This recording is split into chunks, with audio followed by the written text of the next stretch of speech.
আজকে আমাদের এই নোংরা সমাজ, এই সমাজকে আমরা একটা ইউটিউবার বা একটা সাংবাদিক বা যাই বলো ওই পাড়ার এক নেপাল গোপাল বা একটা ওই সাবিত্রী, একা সিস্টেমটা কেউ চেঞ্জ করতে হবে না। সিস্টেম চেঞ্জ করতে হবে, সবাইকে এগিয়ে আসতে হবে, সবাই হাতে হাতে এসে লড়াই করতে হবে। এই লড়াইটা একার লড়াই নয়, কারণ এই লড়াই করতে হলে জীবনে ওই দেখা দেখা গেলে যাবে না ওটা আমার স্বামীর ভাই বন্ধু বা এই আমার যুক্ত আছে, এইভাবে কেউ পারবে না। মেয়েরা আসো, বেরিয়ে আসো, নিজে এটা হলো লড়াইটা হবে ছেলে মেয়ে। যে ছেলেরা যে ধরনের মেয়েদের উপর অত্যাচার করে, তোমরাও একদিন ঘুরে দাঁড়াও। আজকে একটা ছেলে মেয়ের পিছনে যেভাবে ছেলেরা ঝাঁপিয়ে পড়ে বা কোথায় দাঁড়িয়ে বা এখানে সেখানে টেনে নিয়ে যায়, তোমরা একদিন লড়াই করে দাঁড়াও।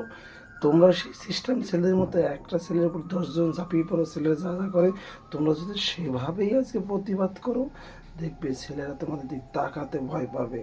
হ্যাঁ, বলছি না, একটা মেয়ের উপর যখন 10টা ছেলে ঝাঁপিয়ে পড়ে, একটা ছেলের উপর তোমরা 10 জনে ঝাঁপিয়ে পড়ে, দেখবে সমাজটা সেইভাবে পরিবর্তন হবে।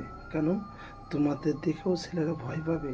না রে, ওদের ওই তখন নিজের, এগুলো বিশেষ করে বিবাহিত নারীরা তাদের আগে এগিয়ে আসা দরকার।